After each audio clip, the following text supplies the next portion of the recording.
Happy holidays from the Behind the Bells podcast. Marker. And action. This is Behind the Bells, the show that takes you behind the magic of your favorite Christmas movies and shows. Within the background of every Santa Claus, reindeer, and stocking is a story. Where did it come from? Our Christmas movie expert will unravel all of that and give you the full story. Sit back and enjoy another episode with Robert Nicholas.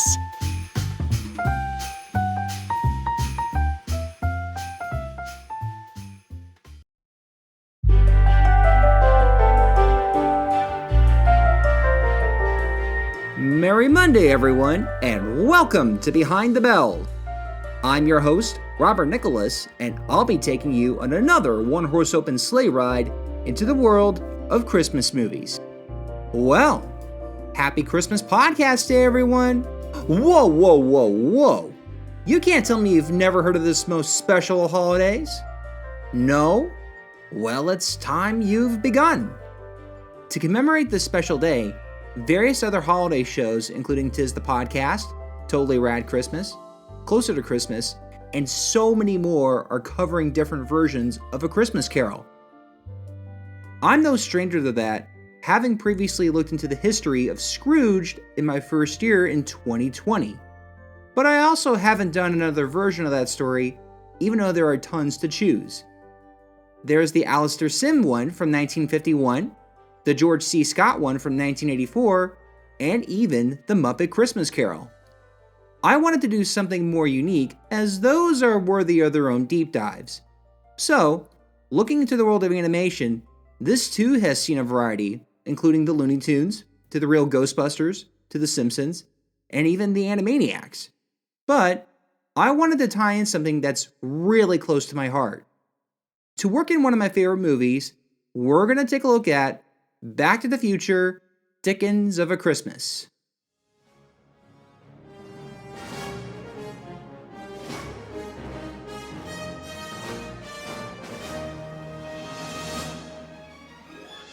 Keep your arms and legs inside the vehicle at all times. Let's go for a ride.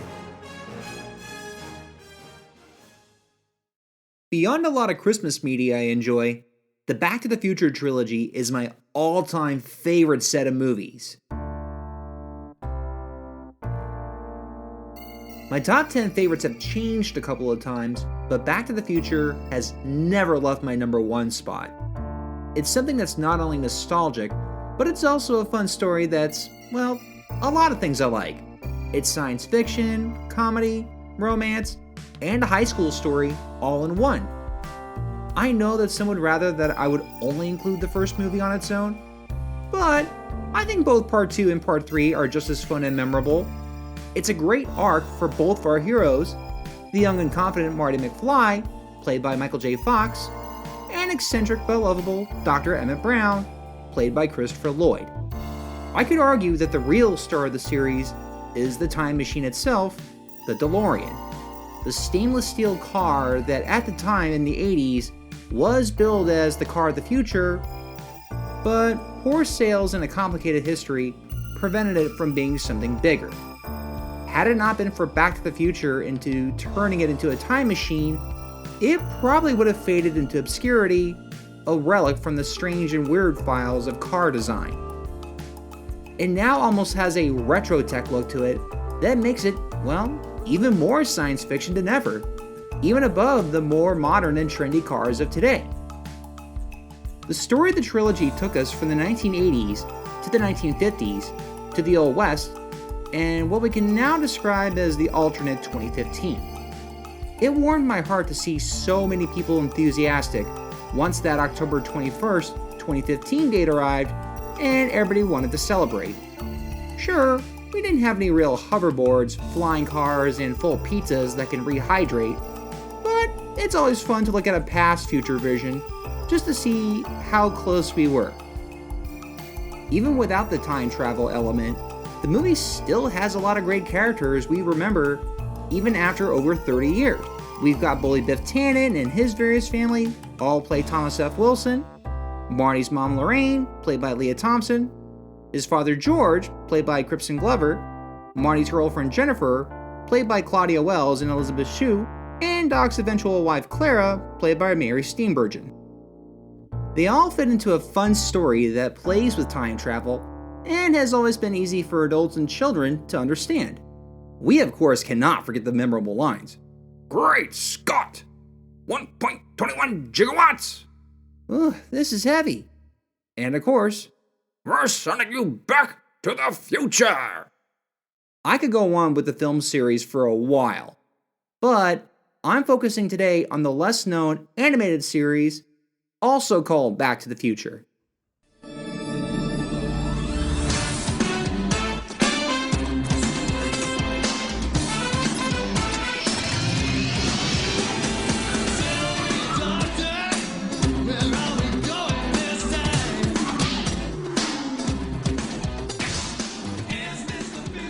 There's a big chance you've never heard of this, let alone seen it.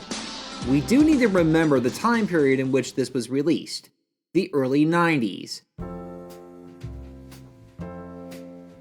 This is when animation, especially animation on television, was riding off the success of Roger Rabbit, and a lot more money would be put in. This was also a period in which a lot of movies, well, were getting animated shows as a companion. It's crazy to see how many of them made it to TV. Ace Ventura, Attack of the Killer Tomatoes, Little Shop of Horrors, Bill and Ted, and even adult movies like RoboCop, Rambo, and The Toxic Avenger were given kid-friendly cartoons. Well, to be fair, some of them were still good shows. I remember seeing Ace Ventura as a kid and liking it. Bill and Ted's Excellent Adventures was fun as it brought back most of the original cast. Now, what about Back to the Future? I'll first note that while screenwriter Bob Gale and director Robert Zemeckis have gone on record to clarify that this show, along with the comic books, video game, and former Universal Studios attraction, are not in canon with the trilogy. They always saw any of these as quote-unquote what-ifs. In the case of the cartoon, it takes place a little after Back to the Future Part 3. Doc is happily married to Clara and has 2 young boys, the intelligent and cautious Jules, and the troublemaking and playful Verne. They've settled in Hill Valley, where Doc continues to tinker with his inventions with a varying degree of success. But his most famous creation, the time machine Delorean, has been rebuilt and has some new changes. It can now seat 4 people, and now has the capability to travel to locations as well as time. Oh, and Marty McFly still visits Doc and consistently gets involved in the various adventures every now and then. Each episode would start with a live-action segment of Doc Brown, played again by Christopher Lloyd, who's working on something that'll somehow tie in with the story. After about a minute or so, we move into the animated world where the animation is pretty good. Okay, it may not be Disney quality, but they did well adapting the characters with the budget that they had. It's stylized enough that when I first saw the series during a rerun on Fox Kids back in 2003, it fit right in. Rather than trying to recreate the tone of the movies, the animated series dials down the tension and suspense in order to make it much more suitable for a kid audience it was going for. Anyway, the focus of the show was usually on Jules or Verne, or both. Sometimes they were learning about something important in history, sometimes they were just going through a dilemma with their family, or one just got too curious about a moment in history that would usually be a misunderstanding of some sort. Some other episode examples include Verne somehow thinking he was the son of Benjamin Franklin, Marty wanting to use a baseball machine back in the 1930s, Jules getting to the bottom of Doc's fishing phobia, and the family getting trapped during the Salem witch trials and Marty needing to save them. Whether they were good depended on, well, whether you found the Doc's boys tolerable. Yeah, one of the biggest problems with the concept of the show was that it had little information to use for its main characters. We know how Doc, Marty, Biff, and even Clara would react to a situation. Jules and Verne? They only had a few minutes of screen time in Back to the Future Part 3, and even then, they were just being introduced to Marty and his girlfriend Jennifer, so the show essentially had to make up their personalities. To be fair though, they were given the right kind of personalities. One more like his father, and the other a little more like a real boy. There's a lot of story and comedy that can be created by polar opposite siblings, and they do manage to come up with a lot of time travel stories. But anyway, once the adventure through time was over, the segments would not only cut back to Doc in live action, but he'd still give a little science lesson with the help of a certain guy. Something that's still played in a lot of classrooms today. Bill Nye the Science Guy. Bill Nye the Science Guy. Bill. Yep. A then unknown Bill Nye the Science Guy would be the one to give the demonstration, though he wouldn't be verbal, and Doc would be narrating over him.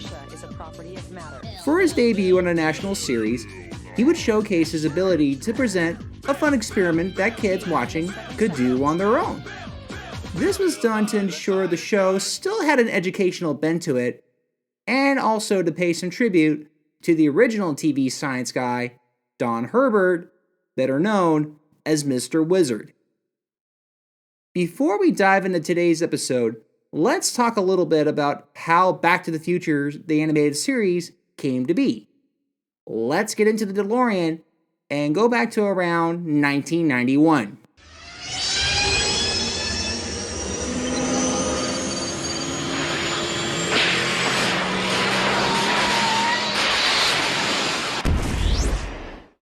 So around after Back to the Future Part 3 was released, Universal wanted to continue the franchise in some way, as a fourth movie was very unlikely. They made a deal with CBS to create an animated series to air on their Saturday morning block. Robert Zemeckis and Bob Gale would return to executive produce it, and would hire John Loudon and John Loy as showrunners. The two Johns had previous experience in not just cartoons, but another time travel show, Bill and Ted's Excellent Adventures. Oh, and if you're wondering, no, I'm sad to say they were never able to get a Back to the Future and Bill and Ted crossover to happen. Even though Steven Spielberg would also have executive producing credit, his name was more to help give credit to the Amblin television brand. Plus, he was much more focused on his other show over at Warner's, Tiny Toon Adventures.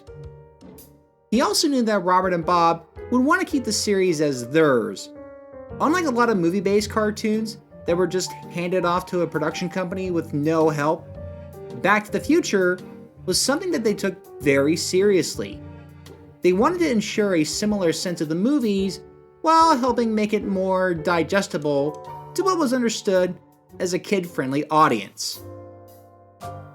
Some of the original ideas included making Marty and Doc the focus, but Bob Gale pointed out that the two characters have spent 3 movies dealing with the consequences of time travel. Marty nearly got himself erased from existence, Doc got trapped in the Old West, and Biff created a hellish alternate 1985. The idea of the two of them going on time adventures seemed too reckless. So, how about giving the show to 2 boys that would be a bit more irresponsible? The showrunners then worked for 3 months to both create new personalities for the boys and to come up with a variety of adventures that could be had with them. The pilot that was written was called Brothers, in which Jules and Verne, along with Doc and Marty, ending up on the opposite sides during the Civil War. Don't worry, it's not as dark as you would think. In fact, it would end with no war being fought at all, the soldiers being sympathetic to the scared boys. Yeah, this sounds very corny and forced, but there is a historical lesson there. It was shown that many families did end up with members on both sides, throwing a wrench into supporting either the Union or the Confederacy. It was something that's really not taught a lot about the Civil War for kids. When the pilot script was first sent to Bob Gale, he didn't care for the kid-heavy approach. But he would concede after it was decided that the boys instigating most of the plots would be the best way to come up with stories. While Mary Steenburgen and Thomas Wilson would return to voice their characters, they would have to recast everyone else, as Michael J. Fox was too busy and Christopher Lloyd would only return for the live-action segments. Doc would now be voiced by Homer Simpson voiceover Dan Castellaneta, who does a decent impression of Lloyd.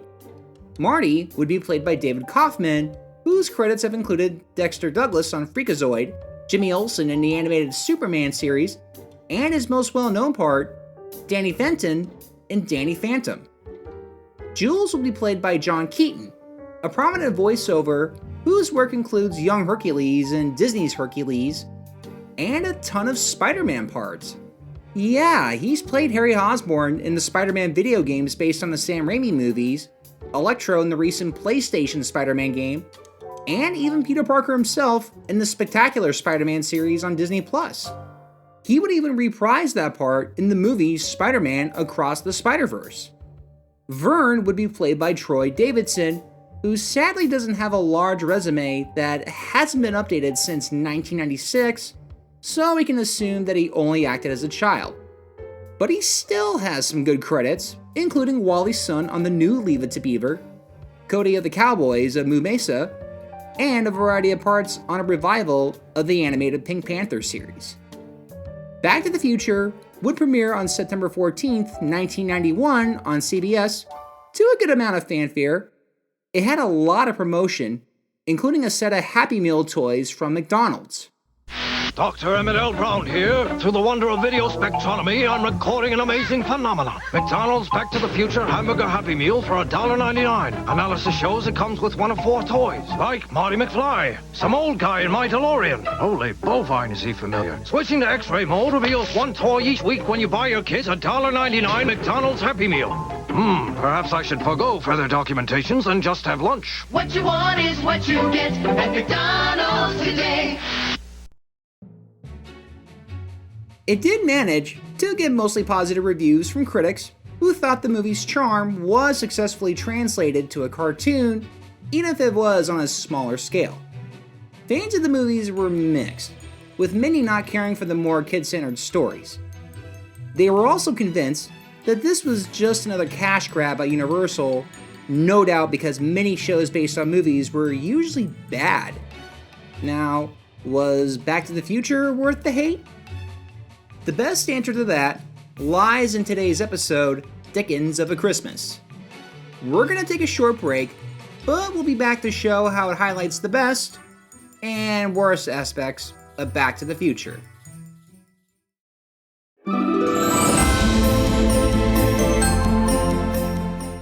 When the burn months set in and the nights start to get crisp, do you feel what I feel? Hi, I'm Ashley, and I'm the voice behind the Magic of the Season podcast, where we talk nostalgia, holiday history, movies, music, and of course, the big man himself. If you want to turn on something that brings you warmth, comfort, and cheer, then you're in the right place. I'm available on all podcast platforms, such as Apple, iHeartRadio, Spotify, and many more. Follow me for some festive fun on my Instagram at the Magic of the Season podcast. Now grab your hot cocoa, get cozy, because it's story time.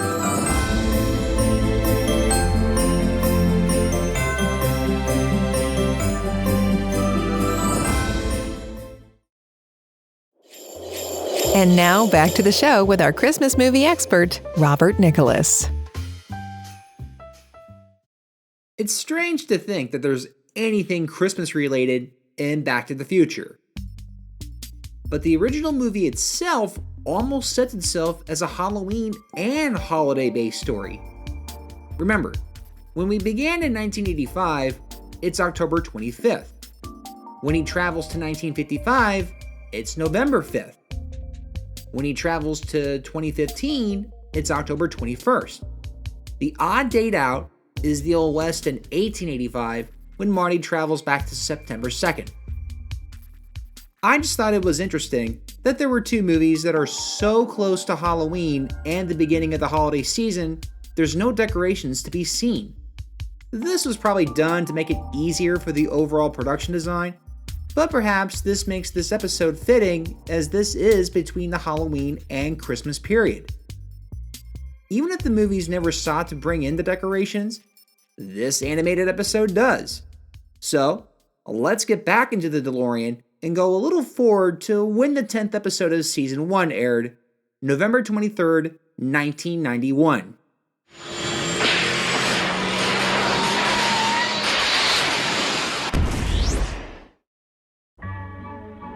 Like the rest of the episodes, we hear a new cover of the Huey Louie and the News song, Back in Time, that serves as the theme for the series. It shows Doc at home working on another experiment when he sees he needs to get everyone scattered in time. He gets Marty, who's in 2015, Clara, who's in 1885, and Jules and Verne, that are millions of years in the past, to see dinosaurs. They make it home for dinner, only to realize that their dog Einstein is taking the time train from Back to the Future Part 3 out for a spin. We see the show title with the same awesome design as the movie, and it cuts into where our adventure begins. It opens in live action, where the DeLorean is currently going under maintenance. We don't see Doc other than a body double under the car, but we do hear his voice. He grumbles about how much repair the car requires, and then starts to reminisce about how life was before cars. It's really quite random with how it apparently reminds him of his previous adventure to Victorian England, but if I had to guess, they probably had to shoot a majority of these live action segments at the same time. Like they already had all 13 episodes scripted, and since all these bookend scenes are just in a garage, it would have been easier just to get them all done in a day or so. But that's just my theory. But fun fact, a lot of these scenes were shot by future Ant-Man director Peyton Reed. After about a minute or so with Doc, we cut to the world of animation in Hill Valley, where everyone is facing a very warm summer. Doc's making a mess in the living room, putting together what he calls an ozone-friendly, free-on-free cooling unit, aka an air conditioner. Clara's trying to pick some vegetables from her garden. Jules is doing a chicken or egg experiment, but fails when the egg becomes hard-boiled, and Verne's being a sneak. He goes for a cookie that Doc takes away. So, here's that moment for you.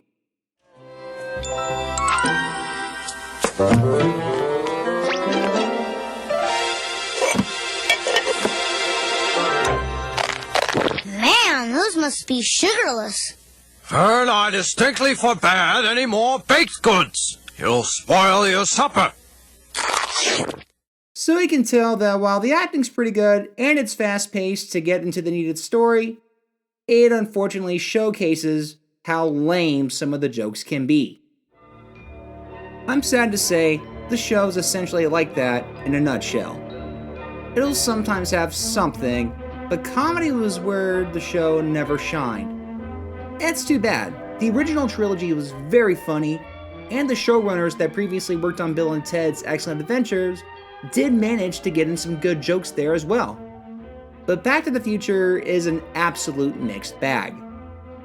Much of the humor is given to Jules and Verne, which relies either on Jules acting too old and smart for his age, or Verne being similar to Dennis the Menace.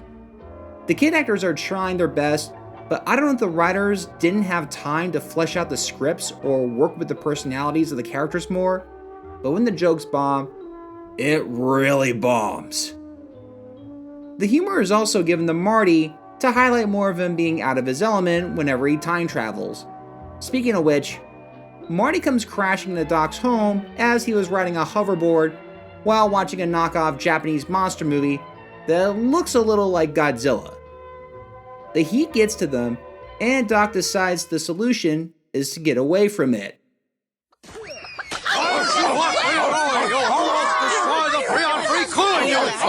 Great Scott! What's transpiring here? We're at each other's tracheas. Yeah, and next we'll be going for each other's throats. Well, maybe if it weren't hot as the Dickens.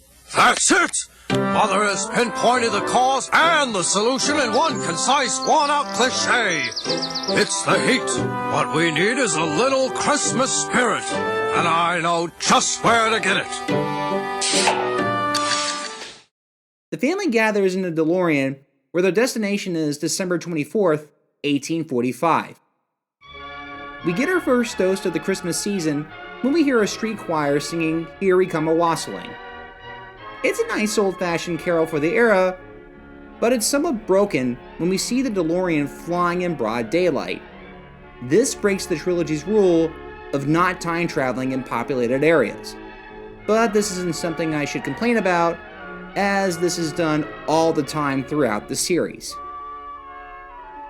The family of Marty gather to head into London to take in the sights and try to enjoy an old-fashioned Christmas. Jules then asks to hold on to the DeLorean keys. Doc agrees and hands him over, which he also notes has Clara's father's stopwatch. Why does Jules want the keys?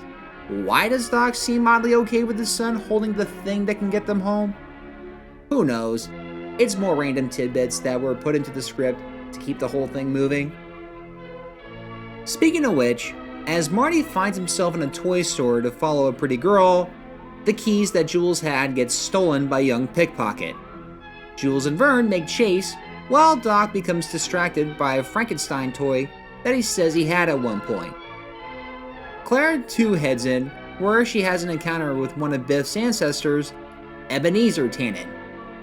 Like the classic Christmas Carol, they make him a bitter miser who runs a counting house. Just think more Biff and a lot louder. To his credit, he manages to get the more entertaining scenes in this episode. Well, Frederick, your time has run out. Mr. Tannon. Tannon? It figures. Your mortgage payment is 1 hour late. Hence, Ebenezer Tannon is foreclosing and sending you to debtor's prison. No! Well, what have we here? Leave her be! She's merely a customer. And a right comely one, too. Don't touch me, you old buzzard.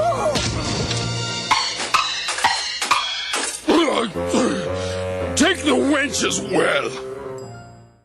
So yeah, along with being a major jerk, he's also a creepy guy who has the hots for Clara.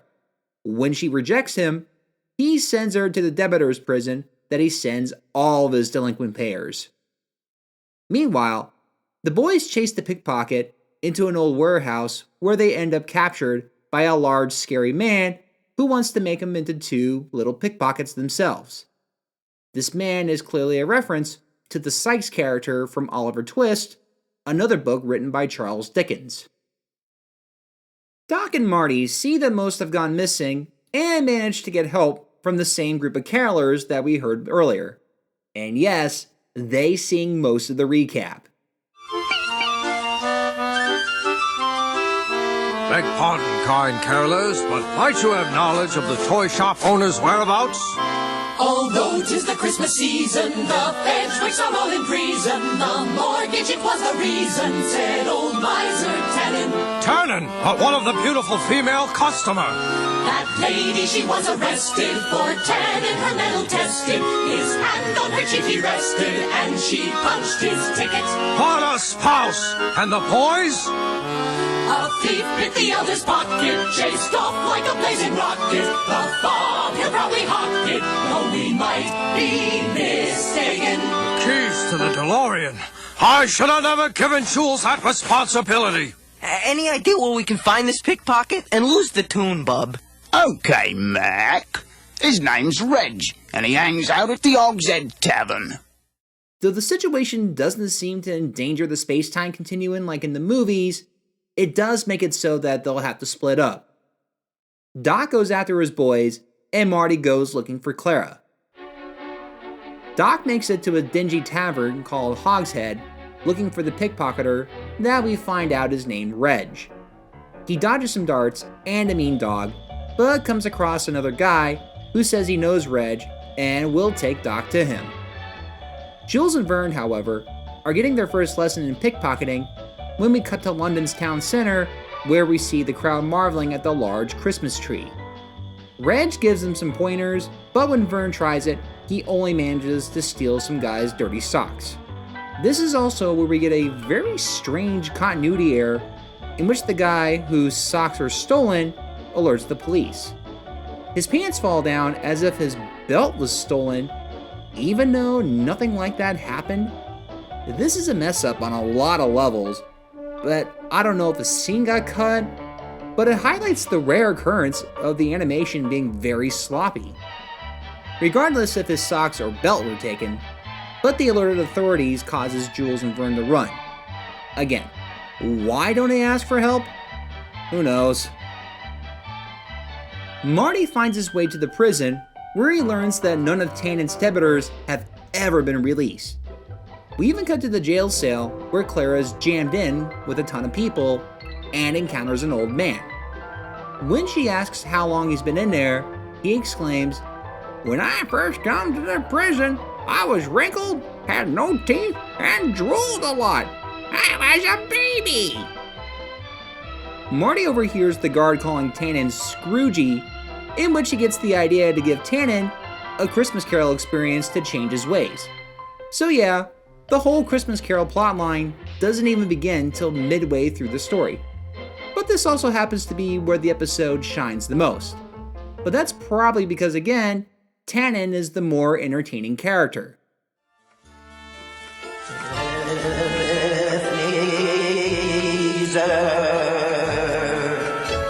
Who's there? Who's there, I say? Ebenezer Tannon. I am the ghost of Christmas. Past, present, or future? All of the above. I'm here to save your soul. Come on, big guy, let's bail. Marty arrives at Tannon's place via hoverboard as a ghost.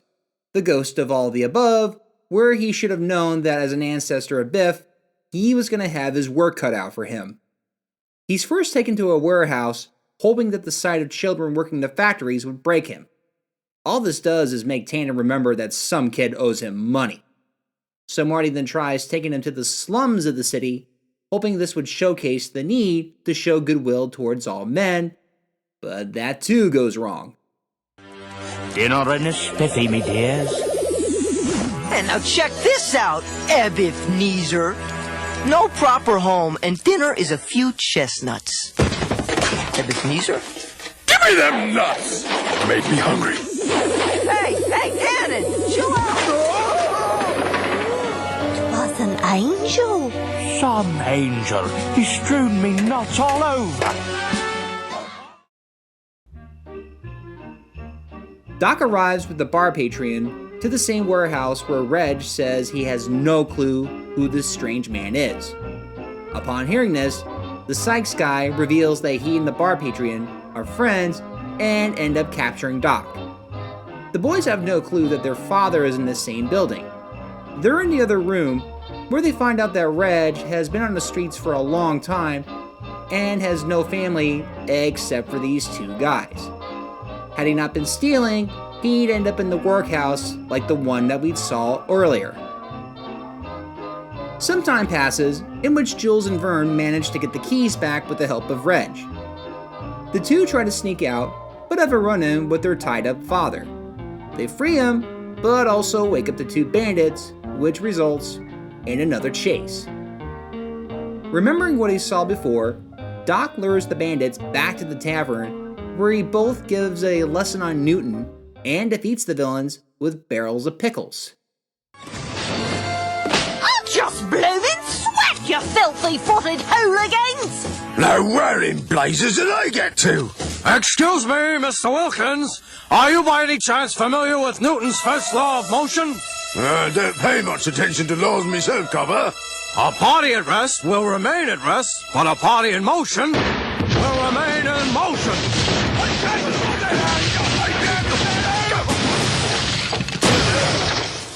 Unless, of course, said party is acted upon by an outside force. Blimey, Murdoch and Wilkins, wrapped up old Christmas gift like they are.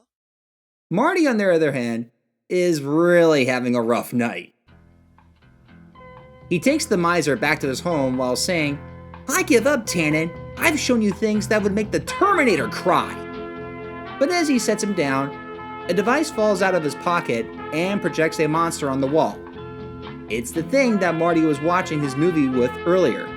Since movies wouldn't be invented until the 1890s by the Lumiere brothers, Marty uses this to his advantage and tells him that this is the future unless he changes his ways. This results in Tannon releasing his debitors and clearing any outstanding charges. You may think that a personality change like this would have a lot of consequences on his future descendants, but they explain that away in a few minutes. With Claire out of jail and the boys rescued and the keys recovered, the family and Marty meet up with the owners of the toy shop to have a Merry Christmas. They even find out that they're going to give Reg a new home and give him his first Christmas in a while. It's probably the most holiday-based image you'll ever get out of Back to the Future. Tannon arrives to spread the joy, but immediately recognizes Marty as the quote-unquote ghost from last night and slips back into his old ways. This results in another chase. It's a shorter one though, and one that ends with Tannon crashing not into another pile of manure, but what's said to be figgy pudding, even though it's clearly just regular pudding and not the actual dish of figgy pudding. But you know what, let's wrap this up. We then see the family in the Delorean as they get ready to return to the 1990s as we hear the carolers sing "We Wish You a Merry Christmas." Verne makes a joke about how Happy New Year should be Old Year, and we see them make the jump with a streak of fire. We cut back to Doc in live action form, where we see Christopher Lloyd playing him. He mentions that his family always goes back to England during the summer for a little respite from the summer heat of California. We also get another reminder about the physics lesson from earlier and our experiment with Bill Nye the Science Guy. The lesson is on the principle of pendulum and the difference between potential energy and kinetic energy. Section P. Entry, pendulum. This bowling ball pendulum will demonstrate the difference between potential energy and kinetic energy. When the pendulum is pulled back like this, that's potential energy. But when we let go of the pendulum, that's called kinetic energy. It's a law of physics that kinetic energy will never exceed potential energy. In other words, it's not possible for one of these energy forms to steal from the other. Let's hope not, for this guy's sake. Here goes. Whoa, that was a close one. Let's see that again. Wow. It just goes to show, physics laws are strict. You can't steal energy. That pretty much closes the episode, but like I said before, all episodes have these experiments and anyone can do them as long as they have the equipment. Perhaps not this one with a bowling ball, but most. I assume that the showrunners were thinking families would tape these episodes so they could try out these experiments later once they got the supplies. Let's get back into the DeLorean and jump back to 2023 where I can give my thoughts.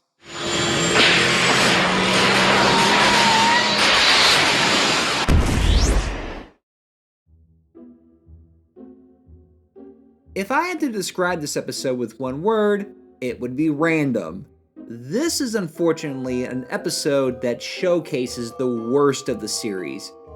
I'll say this out of the gate. I love the idea of Doc and his family traveling to Victorian England for Christmas. I love how they're doing so to get away from the summer heat. I love that Biff Tannen's ancestor is Ebenezer Scrooge in this world. I even love that Marty McFly is the one to play the spirits, or Spirit as he tends to move most of the plot through the trilogy. But does it all come together for a good episode? No. Everything about this special feels like it was a great idea that only got one draft of an episode out without having another chance to revise it. You could tell that the needed reasons for Jules to be given the keys or for the boys to never think about escaping while they're in town square. And even when you don't think about those, a lot of what they do is chase. Chasing the pickpocket, being chased by the bandits, Marty being chased by Tannon. it becomes both very monotonous and very boring. The boys being captured by a Sykes figure and Doc having to deal with that could have been a bit more interesting, but they really don't do a lot with those villains. They look more like background characters. Why not make them look a little scarier, or at least a little more strange? What if he were to find out the keys stolen were for the time machine? Why not have them working as a goon for Tannon? That's another issue. The two plots don't have any kind of connection other than giving something for the other characters to do. The Marty and Tannon plot at least gives us something that's more akin to Back to the Future. There's no point in making the comparisons to the original Christmas Carol, but this one still has its moments. We get the use of tech in the past, we get to see our bully get his karma, and we get to see Marty being Marty for a bit. Yeah, even though Doc, Clara, and Tannon are fine the way they're portrayed in the series, Marty's gone through a little character assassination. That's primarily because they made him too dumb or too much of a sly fox, no pun intended. He may have not been the brightest 17-year-old in the movies, but you always got the idea that he was the street smarts compared to the book smart that Doc was. I've seen him dumber in other episodes, but some of his scenes here don't help. I know I shouldn't be too hard on the show, as it was made for kids in mind. It's still delivered on giving us more Back to the Future adventures and still being a little educational. I could show this to kids and highlight the bad conditions of London, though most adaptations of A Christmas Carol already do that better. This, along with the rest of the series, should only be seen if you're a die-hard Back to the Future fan and just say you've seen it all. It shouldn't be a surprise that the show didn't have a long life. It was signed into production with a 2-season commitment. CBS honored that second season, but cut down on the budget. The quality was about the same, and it was clear that it wasn't going to be around a lot longer due to the declining ratings. It ended on December 26, 1992, with the episode Verne Hatches an Egg, in which Verne brings a baby dinosaur to the modern era. It's interesting to see that with this animated series, the comics, the Telltale video game, and the former Universal Studios attraction, none of these are canon to the stories in the movies. Bob Gale, Robert Zemeckis, and Steven Spielberg have said that the only ones that are in canon are the trilogy. They have no desire to see a Back to the Future Part 4, and neither do I. Even without Michael J. Fox's Parkinson's disease, a legacy sequel would really add little other than showing what happened after Happily Ever After. Did Marty become a rock star?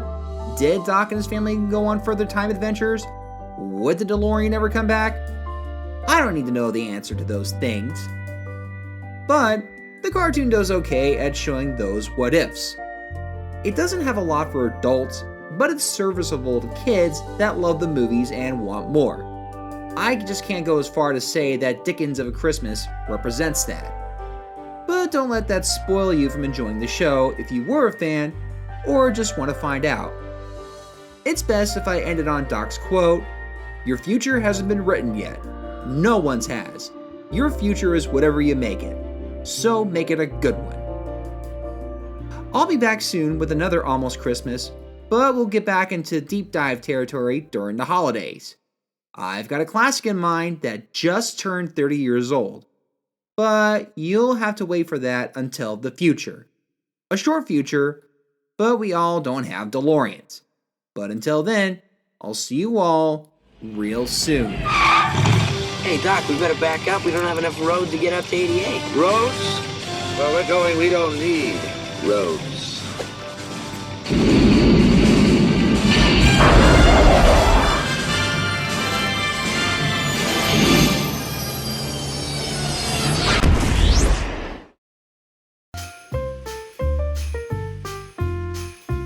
Thank you for joining us on this sleigh ride into the magical world of Christmas movies. Check us out for weekly rides into your favorite Christmas classics and their histories.